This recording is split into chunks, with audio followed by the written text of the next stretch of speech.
এবং স্টার্টিং ছিল we the people. We Sheikh পরিবারের কথা বলা ছিল না, কোনো ডাইনেস্টির কথা বলা ছিল না, যে লাখো শহীদের রক্তে কেনা দেশটা কারো বাপের না। ব্যক্তিকে বলছে তুমি ব্যবসা করো, তোমার ফ্রি এন্টারপ্রাইজ আছে, কিন্তু তুমি যখন খুব প্রফিটেবল হয়ে যাবা তখন আমি তোমার সম্পত্তিটা ন্যাশনালাইজ করে ফেলতে পারবো। তাহলে আওয়ামী মাইন্ডসেটটা দেখেন, ইসলামী ব্যাংক দখলের সাথে মিলায়ে পড়েন, এস আলমের 8টা ব্যাংক দখলের স্ট্র্যাটেজির সাথে মিলায়ে পড়েন, যে আপনি ফ্রি এন্টারপ্রাইজ করতে দিলেন when they're very profitable, one of the most successful enterprise in the whole of Asia, you allowed the DGFI NSI to take it over. This is why the history repeats. This is how the Hitlers in different names and different eras come back. দেশটা কারো বাপের না, এটাই ছিল স্বাধীনতার ঘোষণাপত্রের আকাঙ্ক্ষায় লেখা ছিল।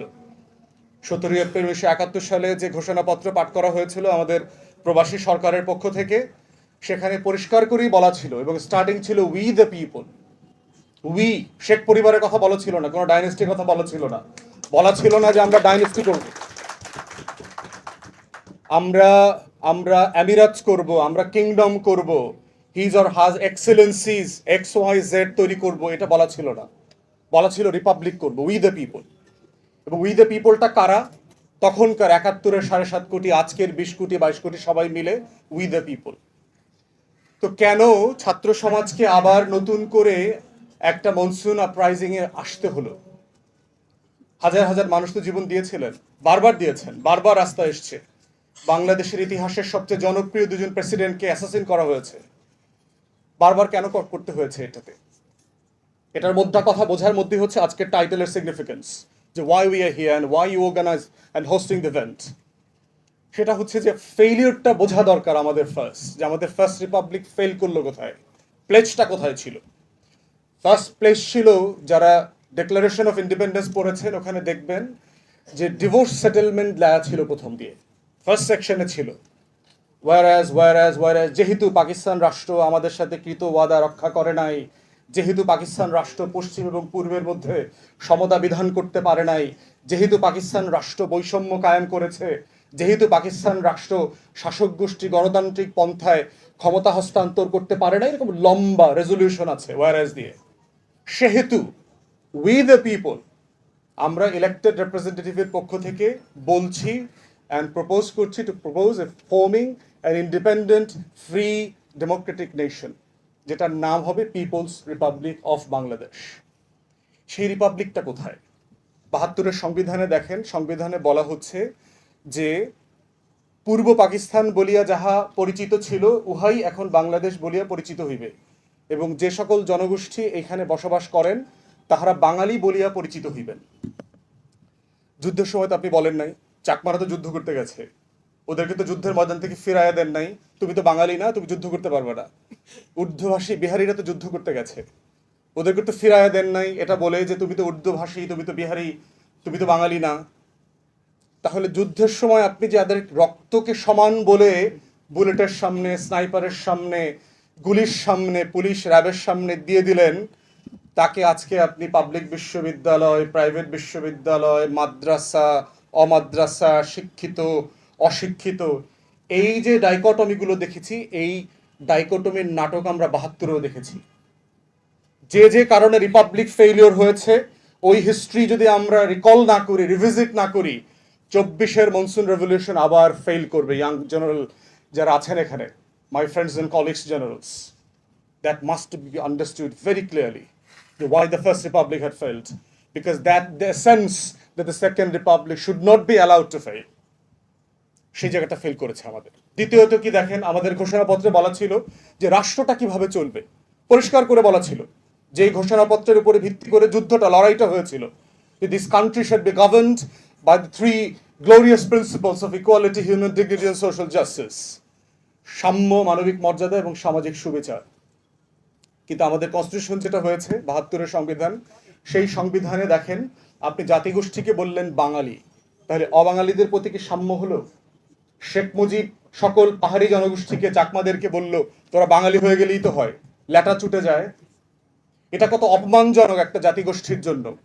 ধরেন আপনি একজন মুসলমানকে বলছেন তুমি হিন্দু হয়ে গেলেই তো হয়, গরু গোশত খাওয়ার দরকার কি? আপনি হিন্দুকে বলছেন তুই মুসলমান হয়ে গেলেই তো পারিস, এত ঝই ঝামেলার দরকার কি? তুই আর মাইনরিটি কলঙ্ক নিয়ে ঘুরতে হইল না। চাকমাকে বলছেন বাঙালি হয়ে যেতে, উর্দুভাষী বিহারিকে বলছেন তুই বাঙালি হয়ে যা। জাতিসত্তার পরিচয়কে কেন আমরা হোল্ড করতে পারছি না? এই যে অপর তৈরি করা এবং অপরকে নাই করে দেওয়ার যে এক্সক্লুশনিস্ট আইডিয়াস, এই আইডিয়াসগুলো আমরা 24-এও দেখতে পাচ্ছি, জুলাই আগস্টের পরই দেখতে পাচ্ছি। তুমি অপর, তুমি সরকারি বিশ্ববিদ্যালয়, তুমি অপর, তুমি প্রাইভেট বিশ্ববিদ্যালয়, তুমি অপর, তুমি মাদ্রাসা, তুমি আলেম, তুমি জুব্বা পাঞ্জাবি পরো, তুমি অপর, তুমি শহরে অথবা তুমি গ্রামীণ, তুমি অপর।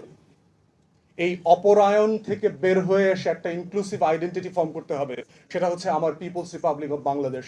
এটা ফর্ম করা আছে, we just have to be part of it. তো ডেমোক্রেসি মানে কি? ডেমোক্রেসির সাথে একটা উদার পুঁজিবাদী অর্থনীতির সম্পর্ক আছে। আবার সমাজতন্ত্রের কথা বলছেন যে সে বলছে যে আপনার ব্যক্তিগত প্রপার্টি, দোকান পাট, জমি জমা, বাড়ির মালিক টালিক সবকিছু রাষ্ট্র চাইলে ন্যাশনালাইজ করে ফেলতে পারবে। তাহলে ব্যক্তিকে বলছে তুমি ব্যবসা করো, তোমার ফ্রি এন্টারপ্রাইজ আছে, কিন্তু তুমি যখন খুব প্রফিটেবল হয়ে যাবা তখন আমি তোমার সম্পত্তিটা ন্যাশনালাইজ করে ফেলতে পারবো। তাহলে আওয়ামী মাইন্ডসেটটা দেখেন, ইসলামী ব্যাংক দখলের সাথে মিলায়া পড়েন, এস আলমের 8টা ব্যাংক দখলের স্ট্র্যাটেজির সাথে মিলায়া পড়েন, যে আপনি ফ্রি এন্টারপ্রাইজ করতে দিলেন when they're very profitable, one of the most successful enterprise in the whole of Asia, you allowed the DGFI NSI to take it over. আপনি গোয়েন্দা সংস্থা দিয়ে ব্যাংক দখল করলেন, কু করে ফেললেন। তাহলে ওই যে 72-এর মাইন্ডসেট, যে আমি কিভাবে ডেমোক্রেসি, সোশ্যালিজম, সেকুলারিজমের এই কচ্চা দিয়ে আমি যাচ্ছে তাই করতে পারবো। আপনি গণতন্ত্র রাখলেন, তো গণতন্ত্র দিয়ে কি করেছেন? 73-এর মার্কা নির্বাচন করেছেন, যেখানে জাসদের 30,000 প্লাস লোককে হত্যা করতে হয়েছে। 7টা সিট, শেখ মুজিবের মতো নেতা 7টা সিট ছেড়েছে মাত্র, তার 100 সিট ছাড়ার মতো উদারতা ছিল না। How could be the father of nation? এতটুকু জেনারসিটি জান নাই যে this is my people, this is my nation, I would sacrifice all of the seats in your favour. তখন না আপনি ফাদার অফ নেশন হবেন। 7টা সিট জিতছে মাত্র, পিটায়া পাটায়া। 73-এ ডাকসু নির্বাচন হয়েছে, ডাকসুর মানে ব্যালট বক্স পর্যন্ত ছাত্রলীগের পলাবান নিয়ে আসছে, দখল করে নিয়ে আসছে, আওয়ামী লীগের অফিসে এনে কাউন্ট করছে, কাউন্ট করে গুনছে। তাহলে আপনি গণতন্ত্র রাখছেন এবং গণতন্ত্রের মডেলটা কি দিয়েছেন? 73-এর মডেল। আবার সমাজতন্ত্র রাখছেন, সমাজতন্ত্র রাইখা মস্কোর মডেলে বাকশাল কায়েম করছেন। আপনারা জানবেন যে বাকশাল কিন্তু জাতীয় দল করেছে, অ্যাডভাইজার ছিল বামপন্থীরা, এগুলা সিপিবির বড় বড় নেতারা ওখানকার অ্যাডভাইজার ছিল বাকশালের, জাতীয় দল করেছে আর্টিকেল 117 ইনপুট করে। সেটা দিয়ে কি করেছেন? আপনি একদলীয় শাসন কায়েম করেছেন through 4th amendment to the constitution. তাহলে আমার আকাঙ্ক্ষাপত্র রিপাবলিকের প্রত্যেকটার সাথে আপনি গাদ্দারি করলেন, বেইমানি করলেন। এই যে হাজার হাজার লক্ষ লক্ষ মানুষ যুদ্ধ করলো, রক্ত দিল, এর সাথে যে বেইমানির ইতিহাস, এই বেইমানির ইতিহাস যদি আমাদের তরুণরা, ইয়াংরা নতুন করে না বোঝে, না পাঠ করে, তাহলে জুলাইয়ের যে মনসুন রেভলিউশন আছে এটাও আবার বেইমানিতে পর্যবেসিত হবে। This is why the history repeats, this is how the